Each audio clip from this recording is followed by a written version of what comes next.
2023 wasn't a good year for the Carolina Panthers, but I'm trying to make 2024 a better one for myself.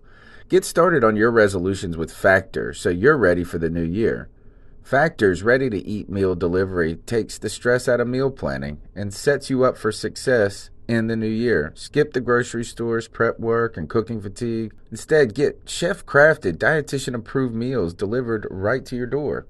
With over 35 meals to choose from per week, including keto options, calorie smart, vegan plus veggie, and more, plus over 55 weekly add-ons, you'll have a ton of nutritious and flavorful options to kickstart your resolutions. Skip that overpriced takeout trap. Factor is cheaper and way more delicious than takeout.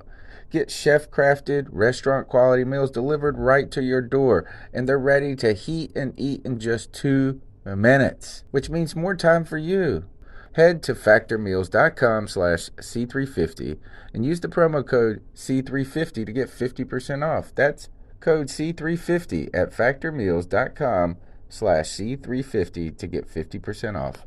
Looking for a fun way to win up to 25 times your money this basketball season? Test your skills on Prize Picks, the most exciting way to play daily fantasy sports. Just select 2 or more players, pick more or less on their projected stats, and place your entry. You could turn $10 into $250. Right now, Prize Picks will match your first deposit up to $100. Just visit prizepicks.com/fan and use code FAN. That's code FAN at prizepicks.com/fan.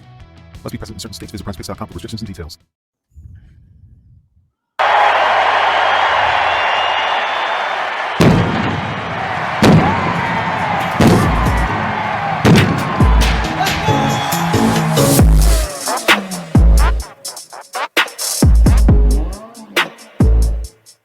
Yo, what's up, Panther fam?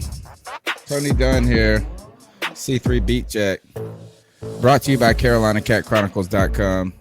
The C3 Panthers podcast, longest running Panthers podcast each and every week. Tony Dunn, Cody Lashney put their ears down to the railroad tracks, to the ground, trying to check the beat. We got a good show tonight as we hang out with Buck What You Heard.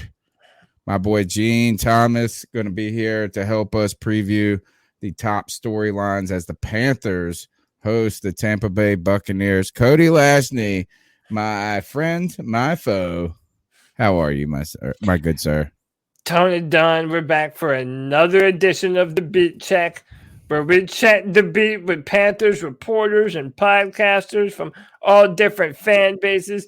We have a fantastic guest tonight, longtime fan of the show and a contributor to the show. Has his own podcast called Buck What You Heard. Let's bring him in. You know him, you love him. How are you, Gene? Good to have you back on another edition of the C3 podcast. What's up, brother? Hey, it's always fun to be on here. I love hanging out with you guys, man. I love your content. Actually, I listen to you guys on Tuesdays. It's on my rotation. Nice. Man, we appreciate it.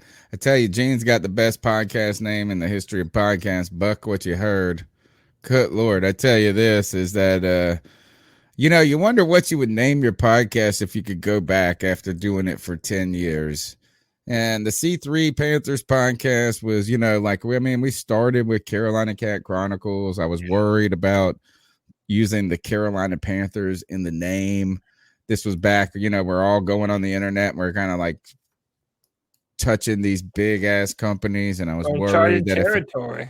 I was worried about their, what their legal department would say. So they were trying to get something in the realm of it, this and that. But I tell you, if there's one podcast that could go back in time and redo their name, who would not redo it, it would be Buck What You Heard. I'm telling you, it's the best. It's the best. G, man, my brother, host of and co-host of Southbound and Down when we used to run that.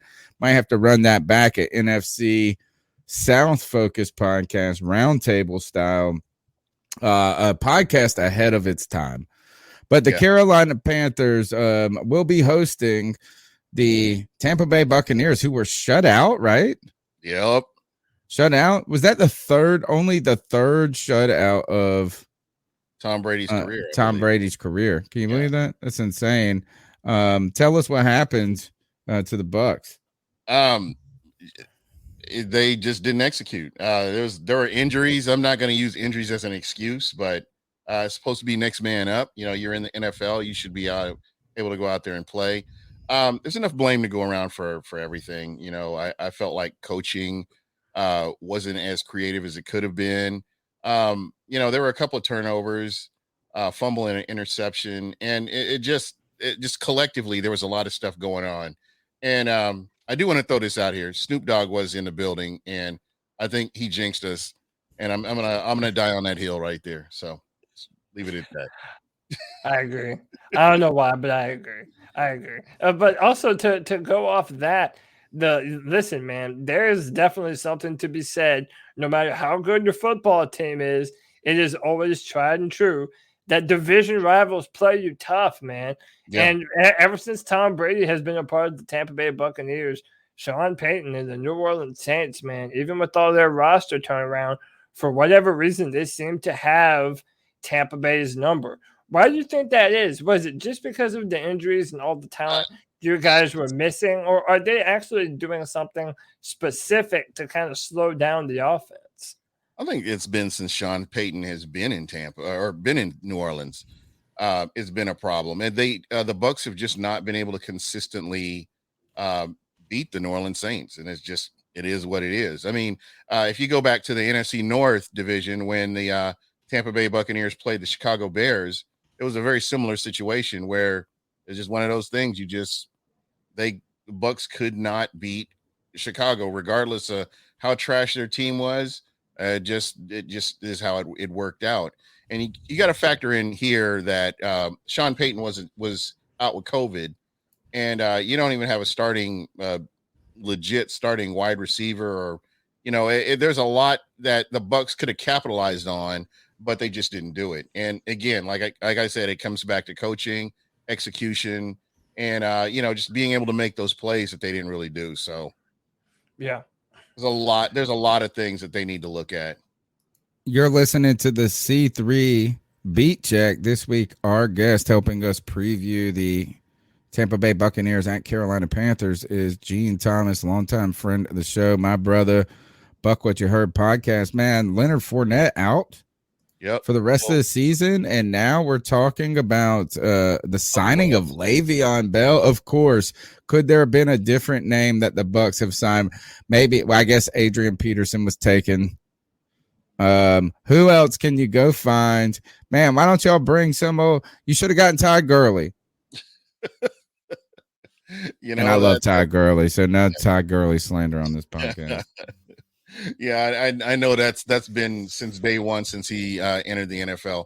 No, yeah. I guess it makes sense. With Le'Veon Bell, I think him being able to pass block and him being able to catch passes is a couple of contributing factors for them grabbing him.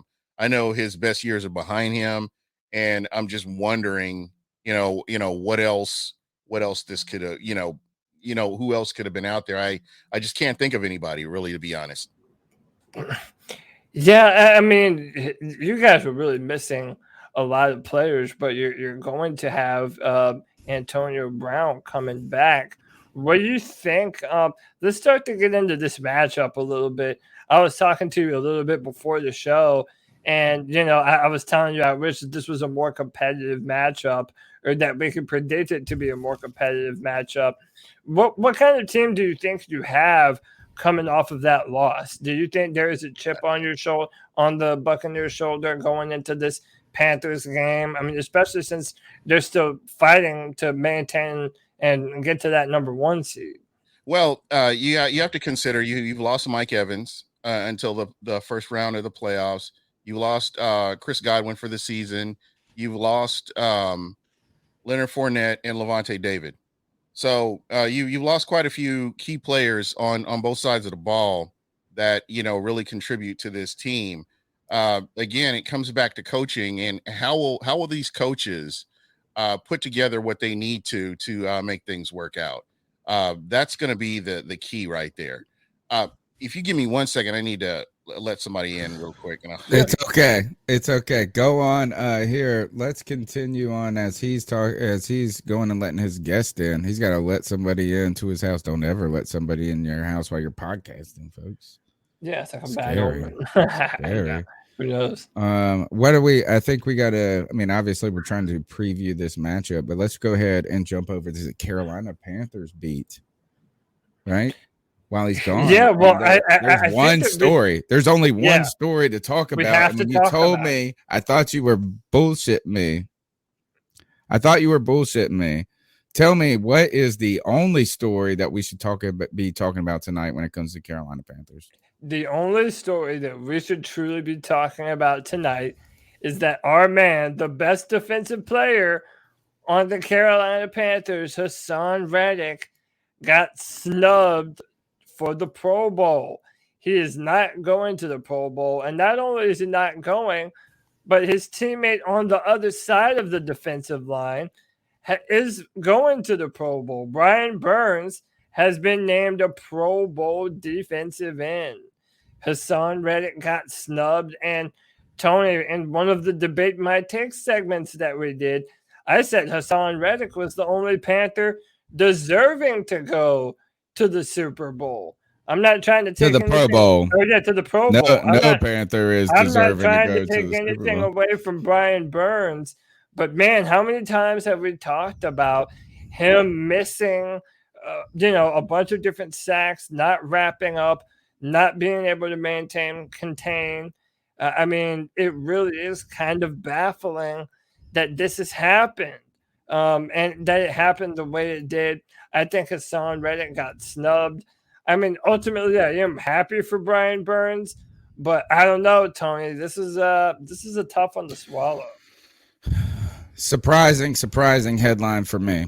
Number one is that I think the expectations for Brian Burns were so inflated this year that the 9-sack season, which is somewhat particularly productive. There's a 17-game season. We're getting an extra game this year. So, I mean, what is he? He got 9 sacks through 15 games, roughly, or something like that, or 14 games. It's been pretty good. He's made some plays. He has not, for someone who has looked very, very closely at him, like we have, right, watching him under a microscope or a magnifying glass, there are a lot of plays that were left out on the field. But at the end of the day, I don't think him getting into the Pro Bowl is that problematic for me.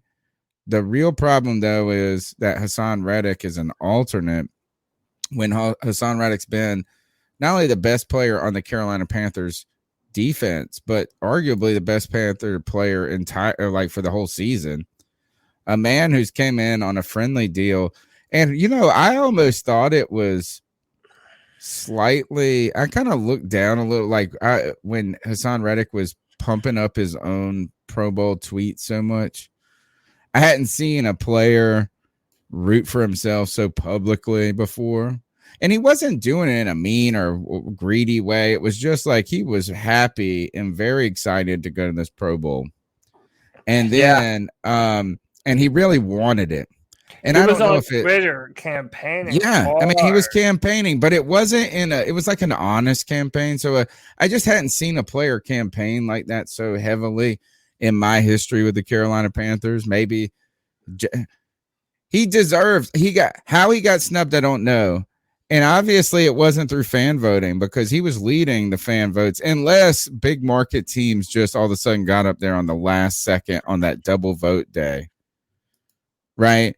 But that is the problem. Hassan Reddick not being a starter, Brian Burns being a starter. And I really kind of feel like it's almost a little shade on Brian Burns, to be honest.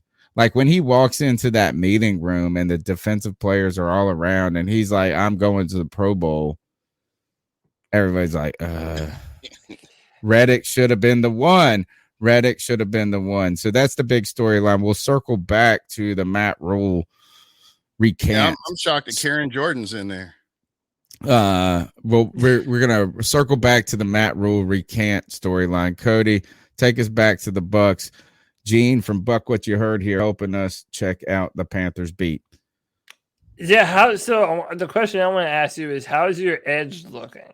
The edges of your defensive line, because we have Brady Christensen, a guy that we drafted in the third round of the draft this year, and we've been begging him to play left tackle, but Matt Rule refuses to do it. One of the things that we've had to find out the hard way, Gene, is that Matt Rule does still have that Ron Rivera syndrome, and in that he doesn't want to play his young players, even in spite of his offensive line being so terrible. But it's looking like Brady Christensen is going to get the start at left tackle this week because of injuries to Cam Irving. What do you think? Does that bode well for a rookie? What does your edge pressure look like? And do you overall think that your defense is poised to kind of pin their ears back and attack? Yeah, I really do. Joe Tryon-Shoyinka, one of your rookie edge rushers, Shaq Barrett, and of course JPP, all guys that can wreak havoc on an offensive line. I think with what happened last week, I think that this team is like they're really, they're looking to redeem themselves this week. So it's gonna be interesting to see how the two match up against each other. I do trust the defense, especially the defensive line. When you're looking at Vita Vea and Will Golston and some of your other defensive linemen, as well as your edge rushers, I think that it could be present problems for that Carolina offensive line. Yeah. Go ahead, What Tony, are your thoughts on Antonio Brown coming back and Bruce Arians unapologetically saying, I just want to do what's best for the Bucs, which I kind of like, to be honest, because that's what everybody does anyway. So you might as well just say it. Well, this is kind of, and again, he served his time, and I'm going to start there. He was suspended. He served his time. He is actually vaccinated, by the way, just FYI. Of course, everybody who goes anti-vax and then makes a stand and gets caught for it and whatever it is, they all end up getting vaxxed. Yeah, Cam did. I think Cole Beasley is the only one who is before all this came out, where his cook snitched on him or whatever you want to call it. Oh, he's a snitch. Yeah, and I'm trying to read about this settlement he reached. So my guy, and now he's like, oh, we're fine now. He paid me back. We're good now. And I'm just like, well, let me kind of take a step back. The media in Tampa, the media in Tampa is just like, they don't care. They just, hey, if it's a story, they're trying to outscoop each other. So the guy that broke the story, I ain't gonna drop his name, but he's going off of this unreliable source of an angry cook that put the story out. I guess there was truth to it, or the most reliable source, dude. And man, he was not unreliable. Come on now, Antonio Brown doing a personal chef wrong on the bill, that does not sound absurd at all. That sounds like you owe me $20. I'm gonna throw a little bit of shade your way. If it's been 10 a while, grand, they owed him 10 grand. I'm just saying, even a small scale like $20, you owe me some money, and you're not even intent on paying me. I'm gonna throw a little bit of shade your way. I'll be talking about your eBay account and how you bought a fake vaccine card myself. And when I get to my contacts, I'm gonna have how much you owe me right next to your name on the contacts. I know, like your Twitter handle won't be re-signed, Chris Godwin. It'll be like Antonio Brown owes me $5,000. Exactly. That'd be my Twitter. Tony Dunn owes me $20. Yes. Exactly. All right. So Antonio Brown, it's necessary, right? I mean, you need him right now. And how bad do you got to feel for Chris Godwin? Yeah. This is why you don't want to play on the fucking franchise tag, right? Yeah. Isn't he on the franchise? Yep. And it's a contract. This is a contract year. You know what? No, Shaq Barrett is. He was on a Did he take a team-friendly deal? I thought Shaq took the team-friendly deal this year. Shaq I don't know. Team-friendly, and it was Godwin. You're right. So, yeah. And Tom Brady likes Godwin too, I think. But you got to consider this guy just blocks. He can block downfield. He's got nice hands. You know, he's your slot guy, and you know, he just does a lot of the intangibles that you want a wide receiver to do. You know, and he's pretty reliable. I mean, when they're throwing the bubble screens and they're getting that speed and space, you know, on those short passes, I mean, he was the main guy that they were going to. That, you know, I guess you look at the scheme for the Tampa Bay Buccaneers. He's one of the main people that they manufactures plays for, if that makes sense. Whether you're running an end around or you're, you know, the bubble screen to get open, and you know, that's just plays like that. They were, you know, specifically for Chris Godwin. My next question goes to it's kind of a arching question. Last year, the Buccaneers, you bring in, you know, you got Tom Brady there, some kind of a slow start, but there was a loss, and it might have been the Saints game. I'm not entirely sure if it was the Saints game, but it felt like it was around like week 8 and 10.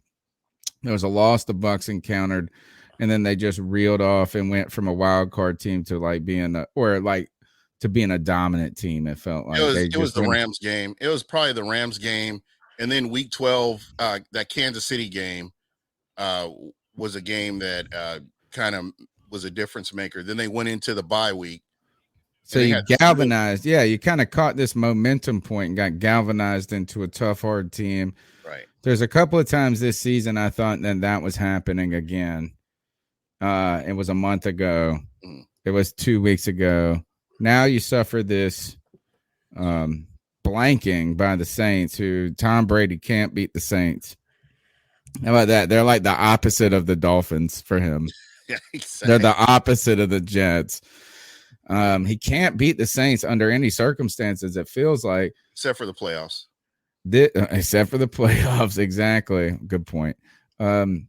As a team is trying to catch that momentum, a real heavyweight champion, maybe in their twilight years to a certain degree. Do you see this Buccaneers team as being as strong as forecasted? Where do you see them going, and how do they respond to kind of what would arguably be a disappointing season, given the fact they still have 10 wins, though? Well, you know, I guess the key right now is getting everybody back healthy. When you consider the secondary has been injured all year, you haven't had any of your starters collectively playing together since week 1. And, you know, you're always shuffling players in and out. That's been, you know, part of the problem. But again, I'm not using that as an excuse. It's next man up. These guys should be able to go out and execute and play like they're supposed to. But what I'm seeing is a lot of these players will be 100% healthy when we get around to the playoffs. So I think right now what the Buccaneers are really working on doing is, you know, winning some of these games. The last 3 games they have, I think it's the Panthers, the Jets, and then the Panthers again. The Panthers at home. So it's one of those things you got to take it one game at a time and, you know, execute and do what you need to do to win these games. So, Jane, when you were going to answer your door, Tony and I were talking about some Pro Bowl stuff for the Panthers, and I wanted to kind of turn that question around towards Tampa. The Buccaneers Pro Bowlers are Tom Brady, Tristan Wirfs, Ryan Jensen, Ali Marpet, and Shaq Barrett. Is there anyone who should be on that list who isn't? And of those names, are you particularly happy that one of those guys is going to the Pro Bowl? I don't know. I've been kind of jaded with the whole Pro Bowl selection. And Same. I mean, I was listening to you guys talking about it, and it's a popularity contest. I think somebody in the chat said it. It's a popularity contest. It doesn't matter. It doesn't measure skill. There are players like Levante David, who Levante David should have been to more than one Pro Bowl, but it's just a travesty that it just hasn't happened the way it has. And Tristan Wirfs, is definitely deserving of that. Shaq Barrett. I mean, you We look could at have what drafted him. We could have drafted Tristan over. I'm sorry. and he is probably going to be one of the best offensive linemen we've ever had. I mean, just playing like he's playing right now at the level that he's playing since his rookie season. I thought maybe he'd fall off this year, but he's been pretty solid. So I'm happy with the players that they have in there. But you go back to it again, like I said, it's a popularity contest. I don't even watch the Pro Bowl anymore. You're listening to the C3 Beat Check. We're here with Gene Thomas previewing the Tampa Bay Buccaneers at Carolina Panthers game. You can find his work at the Buck What You Heard podcast. Tell him your Twitter handle. I don't need to say at unless I'm saying it's at Super Heavyweight, right? It's at Buck What You Heard. You changed? Didn't you used to have Super Heavyweight? Yeah, it was a Super Heavyweight. All right, okay. But I've actually gotten what you heard. I told you. Good podcast name. All right, where is the vulnerability for this Tampa Bay Buccaneers team? Because I could list you like 100 vulnerabilities for the Carolina Panthers team. What are the vulnerabilities for a team like the Panthers, who have every person on their squad and every person on their coaching staff hoping that they have a paycheck next week, next year? How do they attack your team? Stopping the run. If it's me, I'm stopping the run, and basically, if you can shut down your wide receiver, your number one wide receiver, you definitely have a chance to let your defensive line pin their ears and get after the quarterback. And we do know that Tom Brady's not mobile, but again, you got to get past that offensive line. Donovan Smith, Ali Marpet, Ryan Jensen, Tristan Wirfs, Alex Kappa, and those guys, they've done a great job keeping Brady upright, but he can be gotten to, as we've seen last week with the New Orleans Saints. How was New Orleans able to do it? And then after you answer that, tell us a rundown of the injuries that were sustained in that game and the facing this team right now, because it is abundant. Yes, it is.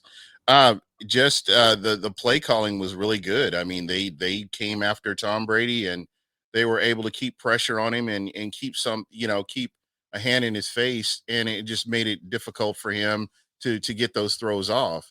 And another thing, when you lose a Leonard Fournette and you're using Ronald Jones seemed to be doing well. I think he ended up with like 65 yards. They went away from him and went to another running back. So again, that comes back to coaching and play calling. And there were some plays that Tom Brady could have made. We had some drops from the wide receivers. So I can't put everything, like I said, there's enough blame to go around. I'll just put it that way. There's enough blame to go around. But it is something that is coachable. It is something they can overcome. And, wherever Tom is putting the ball, just make sure you're catching it. You still have players like Gronk. You still have players like Ronald Jones out there. You will see a Scotty Miller and of course, AB. So there are players out there, Cameron Brate, that will be able to help this offense. What is the injury situation like? So you're looking at Chris Godwin. Didn't it happen a lot in one quarter in the Saints game or something? That it was just like with Mike Evans. Mike Evans is a hamstring injury, so that's soft tissue. Levante David, foot injury. I believe that's soft tissue as well. It's not bone. The hit on Chris Godwin, torn ACL. He's done for the year. And then who am I missing? Mike Evans. Did I mention Mike Evans and his hamstring? Leonard Fournette. And I believe he has a foot injury as well. And all these guys you will definitely see, with the exception of Chris Godwin, when we get around to the playoffs. So how crazy is it that all of those injuries have happened to this team and Gronk is not one of them? His was earlier on in the season. So he's already been through it. Yeah, he's already been through it.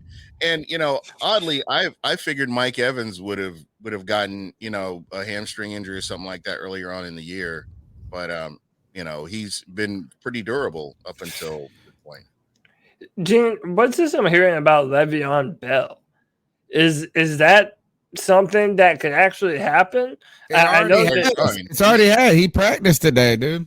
Yeah. Wow, Press wow, conference and wow. everything. So what do you make of that? Is that just because Leonard is hurt? Do you think he's going to be able to actually contribute to this football team? I hope so. I look back on Shady McCoy when Shady McCoy Yep, that's the name I was thinking of. was here.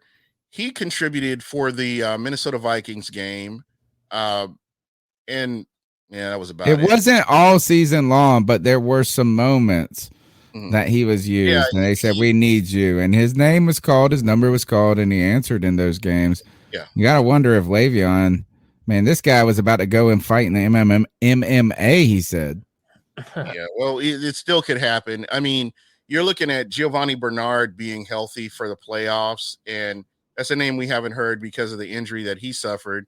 But I think that he's a good third down back. He still has nice legs, and they didn't really utilize him as much as I thought they would when they brought him in. But I think this is just to kind of get him through this 3 games. You need bodies at this point, Yeah, Le'Veon Bell and Le'Veon Bell and experience. And you know what? If there's anybody that can make something out of it, it's Tom Brady. Yeah. Is it Ronald Jones? Is that his name? Rojo, yeah. What the hell? Why are they so? I mean, boy, he fumbled the ball once earlier in the season. They gave up on him. Is there something behind the scenes? Is he going to get an opportunity to work his way back right now since Leonard Fournette is out?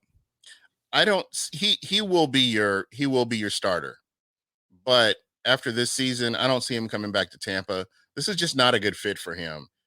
He's a pure runner. He's a running back. He's not catch the ball or any of the other things that I know that the game has progressed to where running backs are expected to do certain things. Teams like the Ravens, or even like the Carolina Panthers, would be a nice landing spot for him where he could just run. He's a violent runner, and he moves the sticks. And I think right now where he's at, he's lost confidence because he's not being utilized. I mean, everything's been handed over to Leonard Fournette, and now he's going to get a chance to show what he can do. And to me, this will be his opportunity to set himself up to land somewhere else. You're listening to the C3 Beat Check. We're here tonight with Gene Thomas from Buck What You Heard podcast, previewing the Carolina Panthers match game against the Tampa Bay Buccaneers. We're hosting it in Bank of America, but to me, the storylines involve 2 other teams, one that came into the league or into the NFL with us, and that is the Jacksonville Jaguars, and the other is with the Tampa Bay Buccaneers, Byron Leftwich. The ties to Jacksonville are there. Byron Leftwich has been the offensive coordinator on this staff, and the name and the buzz are around him. Should he be a head coach? Should the Carolina Panthers, if they are looking for a head coach next year, be interested in Byron Leftwich? It'll be Eric Bieniemy for me.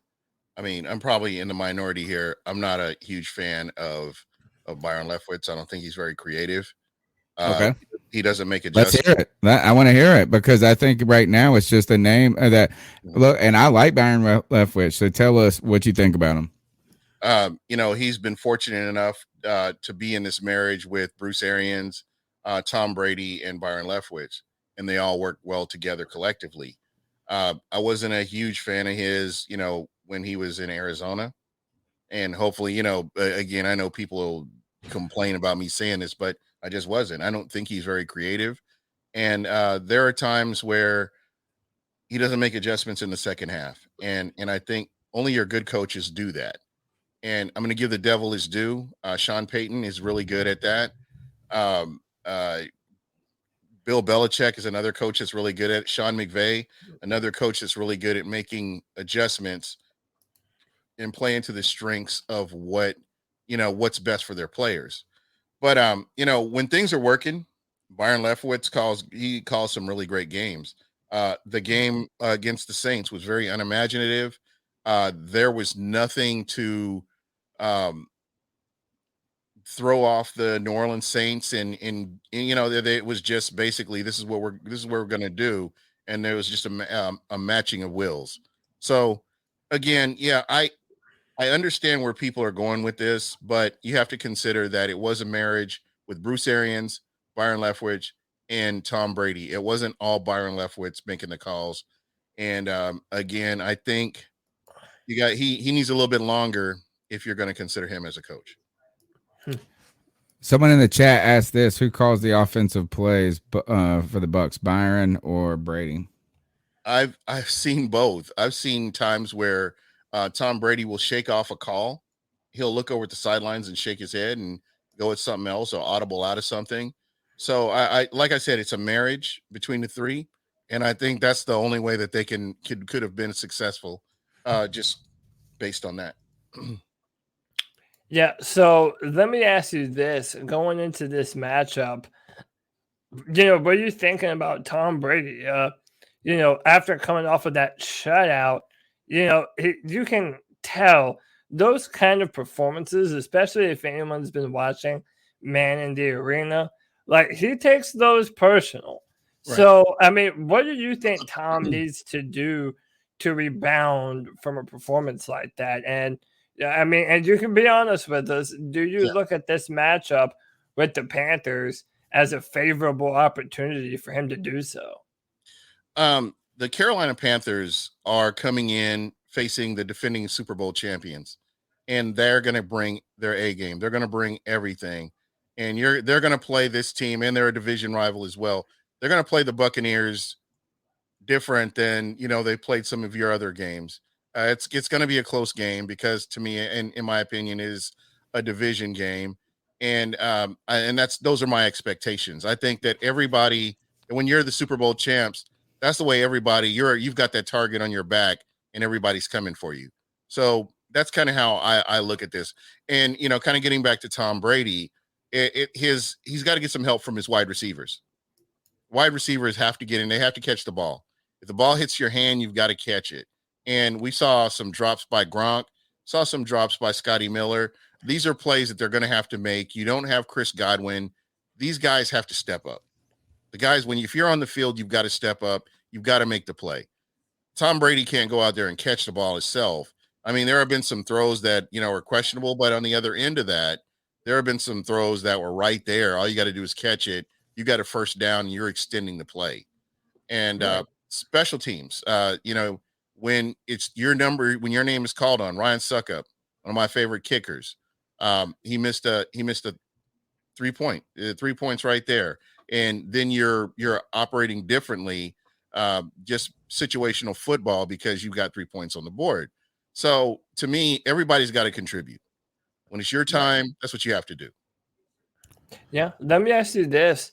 Are you thinking that this is a squad that can repeat for the Super Bowl? I mean, looking at the landscape of the NFC right now, how do you feel about your team's chances to make it to Los Angeles this year? Who do you see the biggest threat to the Tampa Bay Buccaneers being going forward this year? As much as I hate this team, it's probably Dallas. But honestly, I think if you've got everybody healthy and they're all playing as a unit, I could see Tampa going into Lambeau and winning again. There are a lot of things I just looking at this team, if everybody's healthy, even though you're missing Chris Godwin, which is an integral part of your offense, I believe they have enough weapons with Gronk, with Leonard Fournette coming back healthy, with Ronald Jones, with Scotty Miller, with Tyler Johnson, AB, and Mike Evans. I mean, you still got a lot of weapons on that offense. And I think with your secondary coming back healthy as well, I think everything kind of comes together at the right time. And I think they could definitely make another run at it. When the expectations for a team like the Buccaneers, who brought back every single player from their Super Bowl team, it's an almost unheard of type of event. When those expectations loom, it's tough. It's tough to live up to them, no matter who you are, even with Tom Brady at the helm. If you can name one thing that was the most pleasantly surprising thing about that, right? I mean, and which I know this is going to be such a hard question given what expectations for this team. It really seems like it's hard to meet them. What's one thing that you've liked or been surprised, a good thing about this team so far about this season? Well, historically, the Bucs have played a type of football where if they're down, they're losing that game. And there have been games this season that the Bucs historically would have lost that they've gone out and won. And the mindset's a little bit different. Your front office is different than, over the past decade and a half. And, they're actually in every game. And we just haven't seen that. I remember games where I dreaded seeing the Bucs facing the Carolina Panthers and Cam Newton, because I knew Cam Newton was going to run all over the defense. And sure enough, he did.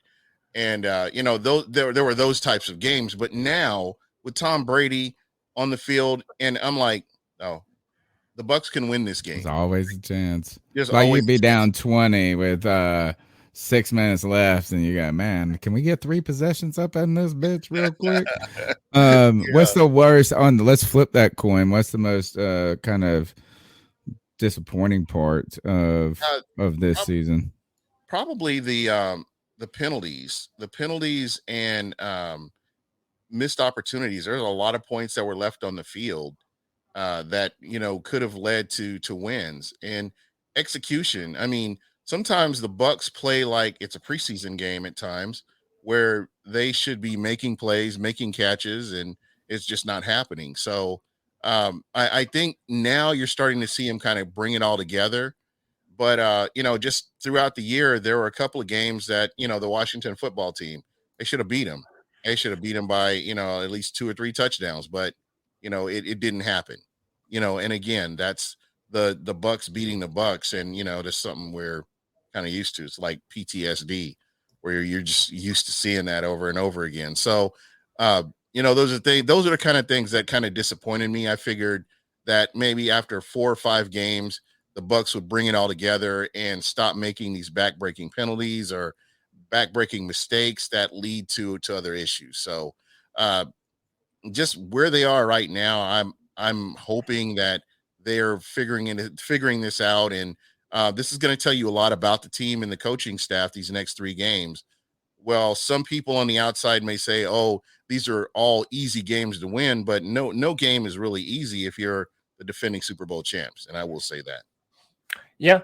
Let me ask you this. Do you have any questions for us about this matchup coming up? Yeah, absolutely. I'm real curious about the That's my interview question, Cody. I took it. What's up?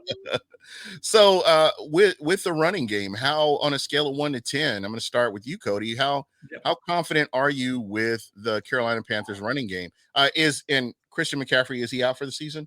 Yeah, he's out for the season on IR. 2nd season in a row that he's missed most of the football games this year. Surprisingly enough, I think we're going to be okay. I mean, I really like what we've seen from Chuba Hubbard and Amir Abdullah. They're a good 1-2 punch. Chuba Hubbard has come on strong. He's a violent runner. Once he gets going downhill, he really is a strong football player. And then Amir Abdullah, not only is he a good runner with good vision, but he really, makes up for that passing running back that we've been missing so much with Christian McCaffrey. One of the big caveats to that, though, Gene, and, we're not just being, fans that are overreacting here. The Carolina Panthers legitimately have one of the worst offensive lines in football. I mean, if you've been following, and I know Tony, it's like Tampa Bay Buccaneer worthy, in your those years that you were old school Tampa, where you thought I was even being a little crazy talking about our offensive line and how bad it sucked, and you were like, you should check out ours. It's that bad, bro. It's that bad. So what about the wide receivers? I've seen DJ Moore, and he's been the stone-handed devil this year, and is he turning that around? Tony, I'll let you go on DJ Moore. Why don't you let you know what? I feel like DJ Moore has just gotten beat up under entire career of playing with backup quarterbacks and that lead him into the middle of the field to get wrecked. And like, I feel like he just he wants to go home at this point. Like, I mean, it's just like, why do I got to go put my body out on the line that much? No, the Panthers receivers are fine. And when I say fine, that's all they are. They're not great. They're not bad. Robbie Anderson has actually been the most disappointing. A lot of drops early in the season. Look, his DJ goes out there and fights each week. Yeah. You know, I mean, he's like, he gets it done. For me, when it comes into this game right here, like just going back to the run game, I will say this is Chuba Hubbard, man, has got the fumbles, bro. Every time he goes to the ground, I wonder if the ball comes loose. Swear to God, I think it's like, I'm just like, I might be thinking it into existence. He can't catch the ball. That's fine. Like you said, the butcher is straight. But here's the deal is that you want to know anything when it comes to all of this, like the answers to the questions about the run game, the questions about our receivers, all circle back to one man, one number one. Cam Newton, sadly, still this, and not sadly, I love this, but still, it's like Jesus. It's like the more things change, the more they stay the same. If our running game's going to be effective, it's because Cam Newton is effective with his legs. If our passing game is effective, it's going to be because Cam Newton fucking survives this shit show of an offensive line, this shit show of a coaching staff, and overcomes his own inadequacies at this point in his career.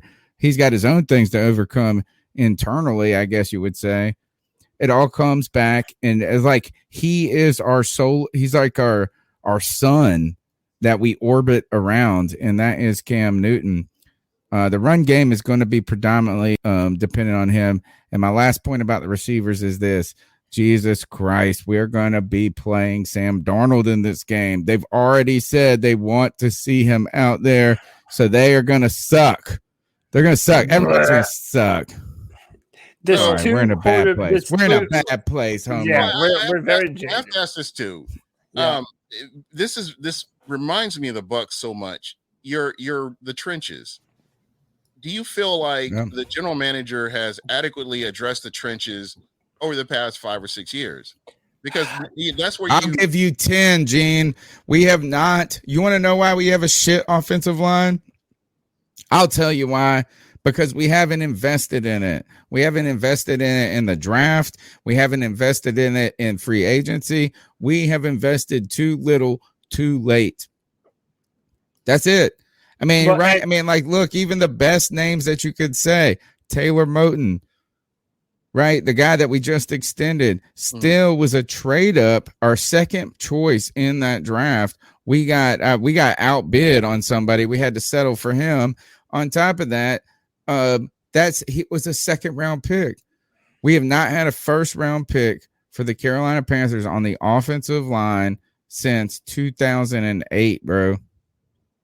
Yeah, and no, I would be pissed about that because you should just do it every 3 years. You should pick an offensive lineman in the first round. And James, you know what's even more infuriating about it? So I was telling you earlier, we drafted a guy in the third round named Brady Christensen, PFF's highest rated left tackle out of BYU. Matt Rule refuses to give him meaningful snaps this year. Then we luck up and get a steal later in the draft in Deontay Brown, the guard from Alabama. And barely, I believe he's only played one true snap this season. So we're over here like looking at these two young guys, wishing that they would have gotten more playing time, still wishing that they will get more playing time. And now we're next year. And now we're thinking we don't even know what we have in these guys. Now we're having to push our evaluation of them off into next year, thus impeding, the decision-making process on what we're going to do on the offensive line this year. Are we going to draft an offensive tackle? We only have one pick in the top 100 picks, so we don't even have a bunch of picks. Free agency, normally top-flight offensive linemen don't hit the free agency market because teams pay them. You pay your good offensive linemen. So we're just kind of spinning our wheels here, Gene, at the offensive line position. And that's why, if you've been on Twitter, there's such a fervor behind the firing of Matt Rule, because Panther fans feel like he has just so badly mismanaged this football team this season. And Was it a bad idea to bring him in to begin with? I mean, you have, you know you what? have, It's just a disaster. It turned out to be a disaster. His body of work, because I was all for Matt Rule coming in. I felt like if all the players bought into what he was doing, I felt like, okay, you guys, that's normally how a good team gets started, because everybody buys into what's going on. But just some of the missed calls, the clock management, some of the play calling that I've seen personally. It's not even that, Gene. It's the inexperience on the other side for him. Like, it's like the player personnel part. It's not even, I mean, like the football side, yeah, man, we could nitpick every single damn thing in a football game, right? But at the end of the day, a lot of it comes down to big plays. 3 or 4 plays. Like, I mean, so like, I don't even want to throw anybody under the bus when it comes to like, oh, we could have done this, we could have done that, even though Matt Rule will do that. He will throw somebody under the bus for one play. But what I'm just saying is that just inexperience, man. Mm-hmm. That's what it really comes down to. And it's not just football inexperience. It's like the NFL is its own thing. Mm. And that's he found out the hard way about that one. And I think it's the people he surrounded himself were not. That's where I was going to too. That's really it is. It's not about just having. So here's the thing, Gene, and I've said this a billion times on our podcast, and that is, it's not just bringing in a college coach that's daunting, right? It's like, I mean, look, there have been a few college coaches that have worked. Pete Carroll, Cliff Kingsbury, maybe now. There's a couple other, John Harbaugh, I mean, there's a couple of names. Here's the thing, though, is that we try to do too much new at once. We had a new coach who had never been in the NFL. He brings in a offensive coordinator who had never been an offensive coordinator, right? Who brought in a quarterback who was Teddy Bridgewater. It's like new. And then it turns out nobody knew what to fucking do. And it's kind of like when somebody important at a job leaves or whatever, you can replace leadership people and this and that, but it's harder to replace the fucking person that knows how to run the basic programs that get you through the day, like the administrative assistant.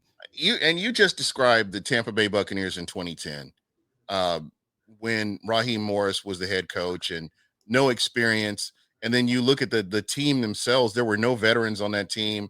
It was just a rudderless ship. And so I totally understand what you're saying. Is there a way to fix this to where you keep him, or do you feel like they just move on from him after the season's over? Cody? I mean, listen, I didn't think before the start of this season that we would be talking about coaching fires. I didn't think that, I thought for sure Matt Rule was going to get a third year. If you look at what he did at Temple and Baylor, the third year, that's when he's able to turn things around. But man, just seeing how bad how bad they are at evaluating this coaching staff, whether it be not wanting to bet big on a quarterback in the draft, then wanting to go get Sam Darnold, who has been an absolute nightmare, and all the $18 million is going to be worth next season. But then, Gene, last year, there was a bunch of Panther games that were close, that we lost. And we thought, oh, okay, we're moving in the right direction. If we get a little bit better, man, that puts us over the edge. Maybe this is a playoff football team. That's what we all thought at the start of the season. But for us to have lost every game against the NFC East, a.k.a. the NFC East, then for us to lose to Miami, and it's been so disappointing. Yeah, I think Matt Rule has revealed himself to me, and even though I do think he'll get another year, I do think that David Tepper is not going to be able to swallow that pill and admit that he's the one that made the wrong decision in hiring Matt Rule. But I do think that it's something that needs to happen. And frankly, I hope it does. I want us to move forward with this coaching position. Now, is this something where you blow the whole thing up? I mean, GM and everything, and just Nah, start? well, we don't know that. Our GM is new. It would say we built backwards. We brought in a coach, then a GM. So we're going to fire the coach and then the GM. No, I think that the GM has his tenure's too short to fire him. So I think he would be part of hiring a new coach. I am of the opinion that Matt Rule cannot come back next year. And what I want people to do is that when they tell me that I'm wrong on this, is that you tell me why he should come back. We mortgage the future, right? Like we've squandered our future. Like we've struck out in so many ways. The team is lost.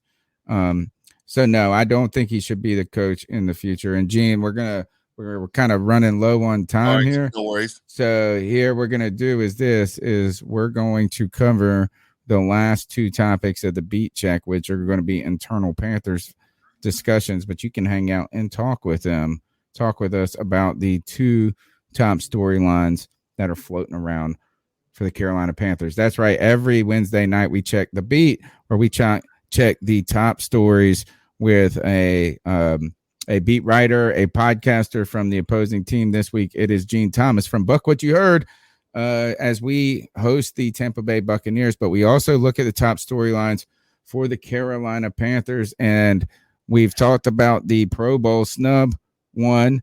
Number two, and probably and arguably is the number one story, and that is news that Sam Darnold is back at practice, full pads, throwing, and now the Carolina Panthers want to, or have said, that they are going to start Cam Newton, but expect Sam Darnold to see some time in this game, as well as Matt Rule on record saying he wants to give Sam Darnold a chance to show that he can be an NFL quarterback. Cody Lashney, the two quarterback system lives in Carolina. Matt Rule lives and dies by Sam Darnold. Is he a fool? Yeah, he's a fool. I mean, what other NFL team have you ever known to be truly successful running a two quarterback system? I mean, this part, it goes into what I was saying. Matt Rule puts all of his players in positions to fail. I mean, Cam Newton had to come in the middle of the season. He's still trying to get on rhythm with his receivers. You fired the offensive coordinator. We all know that Joe Brady was the fall guy at this point. Like, I mean, my thing when it comes to this quarterbacking decision is that you're doing none of these guys any service. Like, why do you need to see Sam Darnold? What more do you need to see from him now that you didn't already see earlier this year? I'll tell you exactly what it is. Matt Rule bet big time on Sam Darnold. That was his restoration project. They thought they were going to trade for some used goods from the New York Jets. They were going to be able to turn them around, and it would be the success story of the NFL. Look how good our coaches are. Well, it didn't turn out that way. And now that it didn't turn out that way, Matt Rule is trying to force this to happen. And, Gene, the Panther fans, we know Cam Newton isn't our future, but most Panther fans certainly want to see Cam Newton over Sam Darnold. Either of them are going to be set up for failure behind this offensive line, but especially if Cam Newton came back just to be benched in favor of Sam Darnold, Panther fans are not going to be happy about it, and we're already not. So real quick, when you're talking about this, are you kind of stuck with Sam Darnold next year too? Yeah, I mean, unless we're able to trade him, which God bless us, I don't know what NFL team is trading for Sam Darnold at this point in time, but he's going to be $18 million against our cap next year because we've decided that it would be prudent to pick up his fifth-year option. That way, in case Sam Darnold balled out this year and was so good for us, we would have another year to be able to, kick the can down the road on paying him franchise quarterback money. Yikes, what a mistake that has been. bumbling mess this was turned out. You should have just seen if he worked. Again, this is the same problem. You can't learn from your mistakes, folks. You signed Teddy Bridgewater to a 3-year deal when he had only played 5 games with the Saints. You let him play once. Look, one and done, homie. Pay him a respectable amount. One and done. And if they're good enough, then sign them. Have some guts then. Not this. Man, is the kicking the can down the road. I tell you this is the one other thing to mention is that if Cam Newton is not part of Carolina's future next year, this would be his final game in Bank of America. And imagine being – this is why I think each and every week when I ask someone to tell me why Matt Rule should be the coach next year is that he's going to stake his hill. He's going to die on the hill of Cam Newton's last home game, and he's going to say, well, I got to see some more Sam Darnold. But we can't see Brady Christensen. We can't see. They ain't ready. We can't see these. All right, man. I'm telling you, Matt Rule is a fool, and it's hard. I hate to be like that about somebody because I just want you to give me something to love, something to like, and something to look forward to. Each and every week, one other thing happens. One more thing happens where he stumbles, fumbles. Like it's like you telling your kid, you're like, I'm gonna let you go do this because I trust you. I'm gonna give you another opportunity. Screw the last one. I'm gonna give you. I believe in you. I believe in you. I want to believe in you. I want to. And guess what they do? They screw it up. Well, guess what also happened? The Carolina Panthers screw up a 4th and 1 play this past week. Or I mean, we didn't have a kicker. We were on the road in Buffalo. It's a tough matchup as it well. We didn't have a field goal kicker. We were going to have to be going for it on 4th down a lot. On 4th and 1, trying to make the most of it. The Carolina Panthers throw a bubble screen to a wide receiver. It's all blown up from the beginning. It's awful on all realms. 1, 2, 3. I guess the only thing that was good about it is it wasn't picked for a touchdown, pick 6, is that it was just a throw that looked awful. After the game, Matt Rule comes out and says that Cam Newton made the wrong play. He had the wrong read, that he should have either handed it off or ran himself. The next day, he comes out to the media and says, after looking at the film, he can see why Cam did it, but still the better option would have been to run this and that. Today, the new storyline comes out, Cody Lashney, that he has gone and talked to Cam Newton and is now taking ownership of it, of getting it wrong. That to begin with. Yeah. Getting the play wrong, getting the analysis wrong, and getting Cam Newton wrong. He has now said he's apologized. This is the last and most important storyline here. And again, a fig leaf waving in the wind, dude. So is it possible, and you guys can, I know you're going to tell me no, but was this offense built on the preface that Christian McCaffrey is healthy and playing in it? Is that a fact? Yes, but it also wasn't built. It was also built with the stupid idea that anybody would be good, even Christian McCaffrey, behind a bunch of bums on the offensive line. Okay. That's the thing, is that Christian McCaffrey would help, but it wouldn't be a solution. It would be a fix, not a solution. Yeah. Yeah. And it's also a shame that so much of our offense is built around one player. I mean, literally, it's built around Christian McCaffrey. That's irresponsible. Yeah, and Cam Irving made the joke earlier this season when Christian went down the first time. He's like, yeah, we'll be all right. We're not the Carolina Christian McCaffreys. Well, could have fooled the shit out of me, dude, because it really seems like we are. And also, like, the amount of money that we're paying him, now the amount of games that he's missed.